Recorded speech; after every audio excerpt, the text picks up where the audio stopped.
Students यहाँ पे हम कॉस्ट का क्लासिफिकेशन का थोड़ा बहुत अंडरस्टैंडिंग करेंगे कि एक्चुअल में कॉस्ट कितने टाइप की है और कि जो कॉस्ट का जो टोटल कंसेप्ट है पूरा कि फिक्स्ड एक्सपेंस क्या है, वेरिएबल क्या है, fix cost, variable cost, material cost वगैरह सब।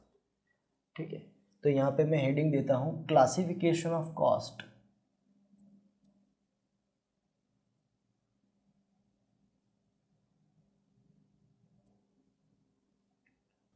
सो फर्स्ट है हमारा अकॉर्डिंग टू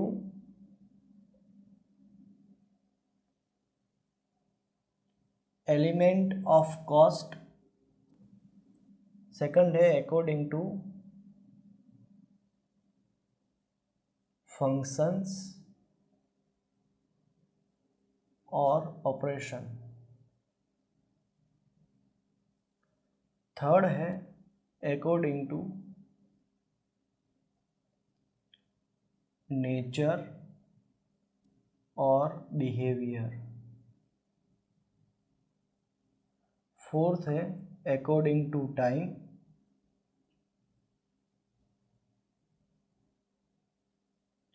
फिफ्थ है अकॉर्डिंग टू पीरियड। सिक्स्थ है अकॉर्डिंग टू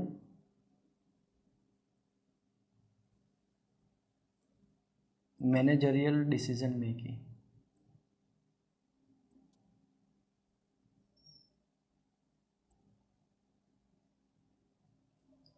सो फर्स्ट बात करते हैं student according to element of cost. तो एलिमेंट ऑफ कॉस्ट में मेन जो दो कॉस्ट है डायरेक्ट कॉस्ट और इनडायरेक्ट कॉस्ट, और उसको हम ऐसे भी बोल सकते हैं कि डायरेक्ट एक्सपेंस और इनडायरेक्ट एक्सपेंस। सो मैंने पहले ही बता दिया था कि डायरेक्ट कॉस्ट और डायरेक्ट एक्सपेंस का मतलब क्या है। डायरेक्ट कॉस्ट मतलब which cost it is directly connected with the production of the product. जो हमारे प्रोडक्ट जो है उसका प्रोडक्शन हो रहा है, उसका मैन्युफैक्चर हो रहा है, तो उसके साथ वो डायरेक्टली रिलेटेड है, तो उसको बोलते हैं direct cost. Then indirect cost की बात करें तो इनडायरेक्ट कॉस्ट में वो जो कॉस्ट जो है वो डायरेक्टली कनेक्टेड नहीं है, वो इनडायरेक्टली कनेक्टेड है। जैसे कि फॉर एग्जांपल मुझे ये पेन बनाना है, तो पेन बनाने के लिए मुझे रॉ मटेरियल की रिक्वायरमेंट होगी। तो जो रॉ मटेरियल मैंने जो मंगवाया है, तो जो रॉ मटेरियल की कॉस्ट है वो डायरेक्ट कॉस्ट है। मतलब जो रॉ मटेरियल है वो मेरी डायरेक्ट कॉस्ट है, मतलब, और रॉ मटेरियल का लाने का जो खर्चा है वो मेरा इनडायरेक्ट कॉस्ट है। तो ये मेरा एलिमेंट ऑफ कॉस्ट हुआ। और डायरेक्ट कॉस्ट और इनडायरेक्ट कॉस्ट में भी पार्ट होते हैं और एक्सपेंस में भी पार्ट होते हैं कि डायरेक्ट मटेरियल, डायरेक्ट लेबर और डायरेक्ट एक्सपेंस। और इनडायरेक्ट की बात करें तो इनडायरेक्ट मटेरियल, इनडायरेक्ट लेबर और इनडायरेक्ट एक्सपेंसेस। तो डायरेक्ट लेबर और indirect labour, then direct material और इनडायरेक्ट मटेरियल की बात करें तो मैंने ये एग्जांपल दिया रॉ मटेरियल का, पेन का, कि मुझे ये पेन बनाना है तो उसके रॉ मटेरियल की रिक्वायरमेंट क्या होगी, ये इंक। तो वो मेरा रॉ मटेरियल है, बट वो इंक आएगा कैसे, तो वो उसके ट्रांसपोर्टेशन का जो खर्चा है वो इनडायरेक्ट में जाएगा। लेबर की बात करते हैं तो जो लेबर का कॉस्ट है फैक्ट्री में, जो लेबर को मैं वेजेस देता हूँ, लेबरर को जो मैं वेजेस देता हूँ, ठीक है, तो वो मेरा डायरेक्ट कॉस्ट हुआ। सपोज मैं 100 मेरे पास लेबर है, तो 100 लेबर जो है वो लेबर का कॉस्ट मेरा डायरेक्ट है, डायरेक्ट कॉस्ट हम बोल सकते हैं। बट वो जो 100 लेबर का संभालने का खर्चा, जो संभालने के लिए मैंने एक और पर्सन रखा होता है, उसको बोलते हैं सुपरवाइज़र। तो जो सुपरवाइज़र का जो कॉस्ट है वो मेरा इनडायरेक्ट कॉस्ट है। तो ये हुआ, हम बात करते हैं डायरेक्ट एक्सपेंस और डायरेक्ट कॉस्ट, और इनडायरेक्ट एक्सपेंस और इनडायरेक्ट कॉस्ट। और फंक्शन की बात करें, फंक्शंस और ऑपरेशन की बात करें तो एडमिन ओवरहेड है, फैक्ट्री ओवरहेड है, सेलिंग एंड डिस्ट्रीब्यूशन ओवरहेड है, डिपार्टमेंट वाइज। जैसे कि फैक्ट्री में काफ़ी सारे डिपार्टमेंट होते हैं, फैक्ट्री डिपार्टमेंट होता है, एडमिन का डिपार्टमेंट होता है, सेलिंग का डिपार्टमेंट होता है, मार्केटिंग का डिपार्टमेंट होता है। मार्केटिंग मतलब सेलिंग का डिपार्टमेंट ही होगा। तो उसके रिलेटेड जितनी भी कॉस्ट है, जैसे कि मेरा सेल्स कमीशन है, एडवर्टाइजिंग की कॉस्ट है, तो मेरा सेलिंग का कॉस्ट हुआ, सेलिंग एंड डिस्ट्रीब्यूशन का ओवरहेड हुआ। बट मेरा स्टेशनरी खर्चा तो वो एडमिन में आएगा। और फैक्ट्री में जैसे कि पावर, तो वो फैक्ट्री एक्सपेंस में जाएगा, फैक्ट्री ओवरहेड में जाएगा। तो यहाँ पे हम बोल सकते हैं कि admin cost, then factory overhead, then selling and distribution overhead आ सकता है। और अकॉर्डिंग टू नेचर और बिहेवियर की बात करें तो उसमें हम फिक्स्ड एक्सपेंस, वेरिएबल एक्सपेंस, या तो फिर फिक्स कॉस्ट और वेरिएबल कॉस्ट और सेमी वेरिएबल कॉस्ट हम ले सकते हैं। तो फिक्स का मतलब जो कॉस्ट बाय डिफ़ॉल्ट मुझे देना ही है, मेरा प्रोडक्शन हो या ना हो मेरी फैक्ट्री में, उससे कुछ लेना देना नहीं है उस कॉस्ट के साथ। जैसे कि मेरा रेंट, जैसे कि मैंने मशीन रेंट के ऊपर लिया या तो फिर मैंने कोई जगह रेंट के ऊपर लिया, वो जगह मैंने ले लिया फैक्ट्री के लिए, फिर मैं फैक्ट्री बनाऊं या ना बनाऊं तो मेरे जो लैंड का ओनर है या तो फिर मेरे जगह का ओनर है उसको कोई फ़र्क नहीं पड़ेगा। At the end of month मुझे तो पेमेंट करना ही पड़ेगा रेंट का, तो वो मेरा फिक्स्ड एक्सपेंस हुआ, प्रोडक्शन के साथ कोई लेना देना नहीं है। और वेरिएबल कॉस्ट और वेरिएबल एक्सपेंस की बात करें तो वो जब मेरा प्रोडक्शन इंक्रीज़ होता है तो मेरा कॉस्ट इंक्रीज़ होगा, और मेरा जो प्रोडक्शन है वो डिक्रीज़ होता है तो मेरा कॉस्ट जो है वो डिक्रीज़ रहेगा।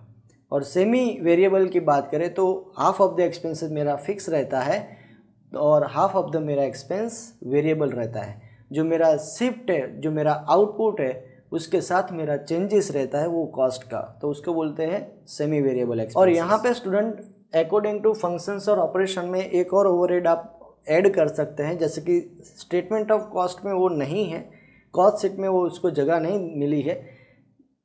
मैंने 3 आपको ओवरहेड बताए थे, admin, factory and selling and distribution, और उसके साथ साथ एक और है रिसर्च एंड डेवलपमेंट ओवरहेड। तो वो एक्सपेरिमेंट हम लोग करते हैं कि ये हम लोगों को बेनिफिशियल है कि नहीं है, ठीक है, तो वो रिसर्च एंड डेवलपमेंट में आएगा। बट वो कॉस्ट शीट में उसको जगह नहीं मिली है, बट हम बोल सकते हैं कि ये हमारा बिहेवियर वाइज और फंक्शंस वाइज, हमारा डिपार्टमेंट वाइज वो एक्सपेंस है। जैसे कि फैक्ट्री में, हर एक फैक्ट्री और हर एक बिजनेस में रिसर्च एंड डेवलपमेंट का एक डिपार्टमेंट ही होता है। तो ये हमारा हुआ according to element of cost, according to functions और ऑपरेशंस, अकॉर्डिंग टू नेचर और बिहेवियर। नेक्स्ट है अकॉर्डिंग टू टाइम। तो अकॉर्डिंग टू टाइम में 2 पार्ट है, जैसे कि हिस्टोरिकल कॉस्ट है और प्री डिटरमाइंड कॉस्ट है। तो हिस्टोरिकल कॉस्ट की बात करें तो हिस्टोरिकल कॉस्ट जो है वो डिटरमाइन करते हैं, हम लोग डिसाइड करते हैं जब वो एक्सपेंस, जो कॉस्ट हम एक्चुअल में करते हैं तब जाके वो डिसाइड होता है, तो उसको बोलते हैं हिस्टोरिकल कॉस्ट। एग्जाम्पल मैं देता हूँ, जैसे कि मशीन हम लोगों ने ख़रीदा 1 लाख रुपए का, तो जो 1 लाख रुपया हम लोगों ने पे किया तो वो मशीन का हिस्टोरिकल कॉस्ट है। 10 साल के बाद भी हम कैलकुलेशन करेंगे तो वही हम बोलेंगे कि 1 लाख रुपए में वो मशीन हम लोगों ने खरीदा। तो हिस्टोरिकल कॉस्ट में हम ऐसा बोल सकते हैं, the cost which is determined after they are incurred, it is called historical cost. और प्री डिटरमाइंड कॉस्ट की बात करें तो वो जो कॉस्ट जो है वो उसको हम एस्टिमेट करते हैं। जब हमारा प्रोडक्शन स्टार्ट होता है उससे पहले वो हमारी कॉस्ट का मतलब वो हम जो हमारी जो प्रोडक्शन का जो कॉस्ट है हम उसको एस्टिमेट करते हैं कि ये जो हमारा प्रोडक्शन है वो इतने में पड़ रहा है, इतनी कॉस्ट होगी, तो उसको हम बोलते हैं pre determined cost, estimated. Determined cost में हम ऐसा बोल सकते हैं कि pre determined cost means which is estimated before the production और फिक्स्ड बिफोर द प्रोडक्शन। जब हमारा प्रोडक्शन जो है वो स्टार्ट होता है उससे पहले हम उसको एस्टिमेट करते हैं, उसको बोलते हैं प्री डिटरमाइंड कॉस्ट। तो ये 4 पॉइंट हुआ। नेक्स्ट है हमारा अकॉर्डिंग टू पीरियड। 5वां पॉइंट है अकॉर्डिंग टू पीरियड, और यहाँ पे हम लिख सकते हैं प्रोडक्ट कॉस्ट, ठीक है। तो उसमें भी 2 कॉस्ट है, प्रोडक्ट कॉस्ट और पीरियड कॉस्ट। तो हम प्रोडक्ट कॉस्ट की बात करते हैं तो product cost means those cost which are identified with the product and it is included in our inventory, उसको हम बोलते हैं प्रोडक्ट कॉस्ट। तो इसका मतलब ये हुआ कि जो प्रोडक्ट को मैन्युफैक्चर करने के लिए जितना भी मेरा टोटल एक्सपेंस हुआ, टोटल कॉस्ट हुआ, वो मेरा प्रोडक्ट कॉस्ट है, और वो स्टॉक की वैल्यू में हम इंक्लूड करते हैं, तो उसको बोलते हैं प्रोडक्ट कॉस्ट। और पीरियड कॉस्ट की बात करें तो which is incurred on the basis of time, तो उसको बोलते हैं पीरियड कॉस्ट। और those cost which are not identified with the job और प्रोसेस, तब जाके भी हम बोल सकते हैं उसको पीरियड। तो period as far as definition की बात करें तो डेफिनेशन में हम ऐसा लिख सकते हैं पीरियड कॉस्ट में कि period cost means those cost which are incurred on the basis of time and which is not identified with the product or job, तब जाके हम बोल सकते हैं उसको पीरियड। लास्ट पॉइंट है हमारा according to managerial decision making. तो उसमें 5 टाइप के कॉस्ट है, जैसे कि मार्जिनल कॉस्टिंग है, रेलेवेंट कॉस्ट है, डिफरेंशियल कॉस्ट है, संक कॉस्ट है, देन अपॉर्चुनिटी कॉस्ट है। तो ये सारी 5 कॉस्ट है under the head of according to managerial decision making. तो पहले हम बात करते हैं मार्जिनल कॉस्ट की। तो मार्जिनल कॉस्ट का मतलब ये हुआ कि एक यूनिट, सपोज फॉर एग्जांपल हमारी फैक्ट्री में 100 यूनिट्स प्रोडक्शन हो रहा है, मैन्युफैक्चर हो रहा है, तो 100 यूनिट का कॉस्ट 100 रुपीज़ है मेरा। Hypothetical example we have to taken समझने के लिए। तो तब जाके 100 यूनिट का प्रोडक्शन हो रहा है, 100 रुपीज़ मेरा कॉस्ट है, और मैं मेरा प्रोडक्शन जो है वो इंक्रीज़ करता हूँ 100 से लेके 150 तक। तो जो कॉस्ट में डिफरेंट जो होगा उसको हम बोलते हैं मार्जिनल कॉस्ट। मतलब जो एक यूनिट हम इंक्रीज़ करते हैं उसकी वजह से जो मेरा कॉस्ट इंक्रीज होता है तो उसको बोलते हैं तो उसको बोलते हैं मार्जिनल कॉस्ट। उसको रिवर्स सिचुएशन में ले जाते हैं कि 100 का मेरा मैन्युफैक्चर है और 100 का मेरा कॉस्ट है, 100 यूनिट के साथ 100 रुपीज़ का कॉस्ट। तो 100 का प्रोडक्शन को डिक्रीज करके मैं 50 यूनिट का प्रोडक्शन कर रहा हूँ। तो जो डिक्रीजिंग यूनिट का जो हम प्रोडक्शन कर रहे हैं तो मेरा कॉस्ट भी डिक्रीज होगा। तो उसके साथ साथ जो डिफरेंस हुआ 100 यूनिट का कॉस्ट और 50 यूनिट का कॉस्ट, तो जो डिफरेंस हो रहा है तो उसको बोलते हैं मार्जिनल कॉस्टिंग। वैसे अभी हम वाइसा वर्सा रिवर्स सिचुएशन में देखते हैं कि 100 यूनिट का कॉस्ट 100 रुपीज़ है, 100 से लेके 150 तक ले गई प्रोडक्शन यूनिट को, ठीक है। तो 150 मेरा प्रोडक्शन कॉस्ट हो गया।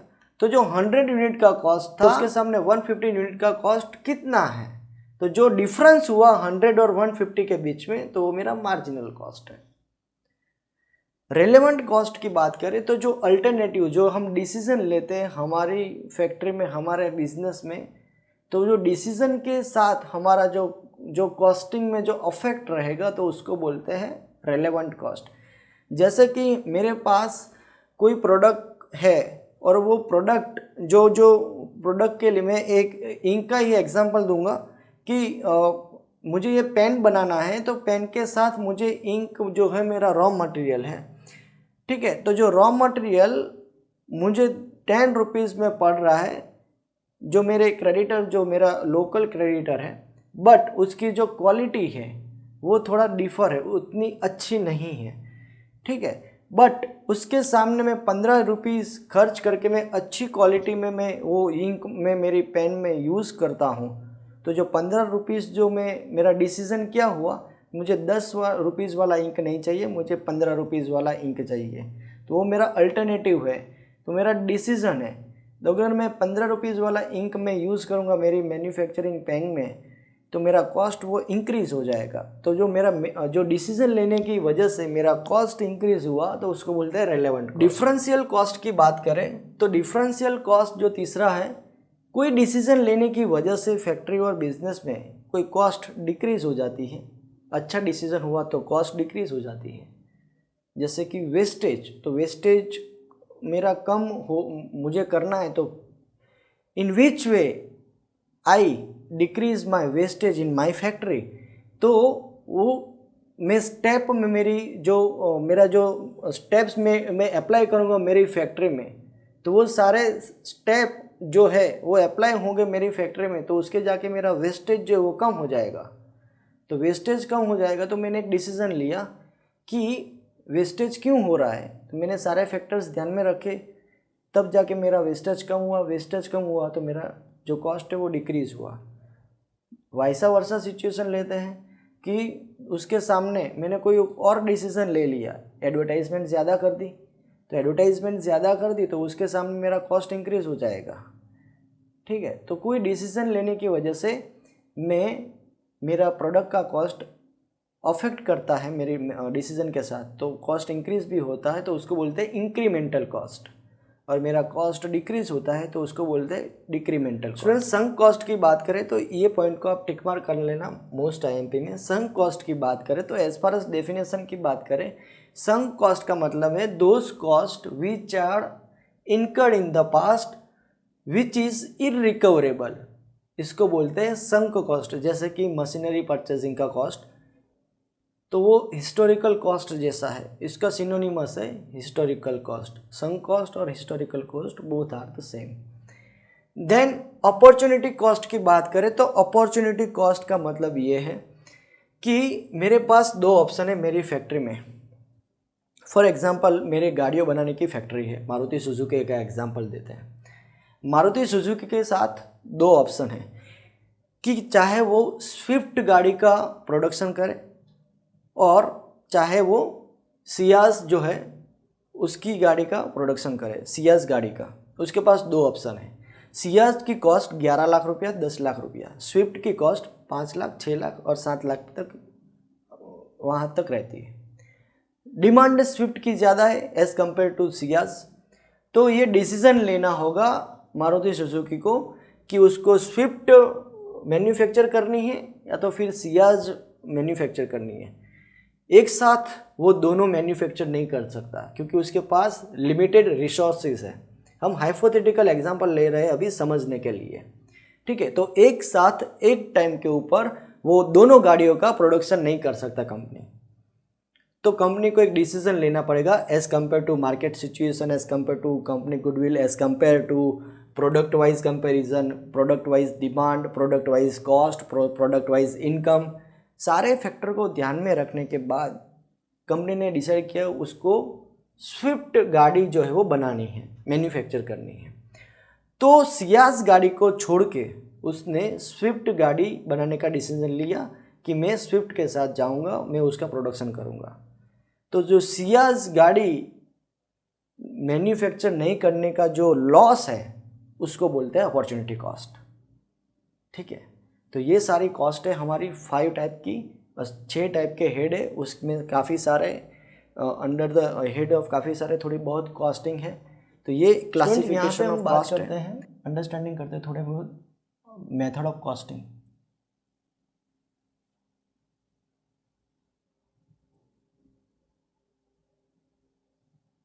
मेथड ऑफ कॉस्टिंग की बात करते तो पहला है unit costing, product wise. Unit costing जो है वो कौन सी फैक्ट्री में यूज़ होता है? पहले तो माइंस, जो फैक्ट्री माइंस के रिलेटेड होती है, ठीक है, तो वहाँ पे यूनिट कॉस्टिंग होता है। देन सीमेंट इंडस्ट्रीज़ है, देन स्टील प्लांट्स है, डेयरी इंडस्ट्री है, तो वहाँ पे प्रोडक्ट, जहाँ पे प्रोडक्ट वाइज हम कैलकुलेशन कर सकते हैं तो वहाँ पे यूनिट कॉस्टिंग अप्लाई होता है। दूसरा है जॉब कॉस्टिंग। जॉब कॉस्टिंग की बात करें तो प्रिंटिंग प्रेस, देन पेंटिंग का जो प्रोडक्ट, पेंटिंग के रिलेटेड जितने भी प्रोडक्शन है और प्रेस है तो वहाँ पे जॉब कॉस्टिंग अप्लाई होता है। देन गैरेज है तो वहाँ पे भी जॉब कॉस्टिंग अप्लाई होता है। देन थर्ड है कॉन्ट्रैक्ट कॉस्टिंग।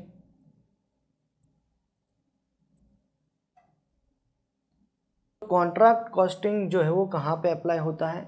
कॉन्ट्रैक्ट कॉस्टिंग जो है, जो इंडस्ट्री कंस्ट्रक्शन लाइन के साथ जुड़ी हुई है तो वहाँ पे कॉन्ट्रैक्ट कॉस्टिंग अप्लाई होता है। जैसे कि ब्रिज बनाना, रेलवे के जो रूट्स जो है वो बनाना, रोड्स मैप्स सब बनाना, तो वहाँ पे कॉन्ट्रैक्ट कॉस्टिंग जो है वो अप्लाई होता है।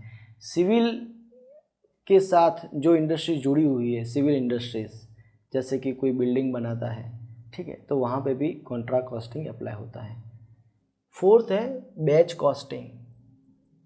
बैच कॉस्टिंग कहाँ पे अप्लाई होता है स्टूडेंट? फार्मास्यूटिकल इंडस्ट्री में, जहाँ पे प्रोसेस वाइज प्रोडक्शन रहता है।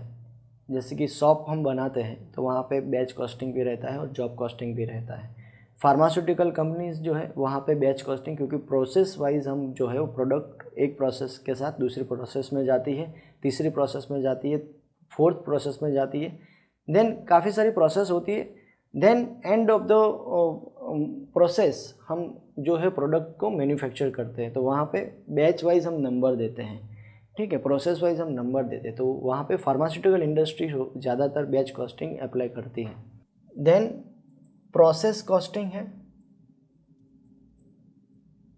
जो केमिकल टाइप की इंडस्ट्री है, केमिकल का कुछ मैन्युफैक्चरिंग करती है, लेबोरेटरीज है, ठीक है, तो वो सारी इंडस्ट्रीज जो है वो प्रोसेस कॉस्टिंग अप्लाई करती हैं। सिक्स्थ है ऑपरेटिंग कॉस्टिंग।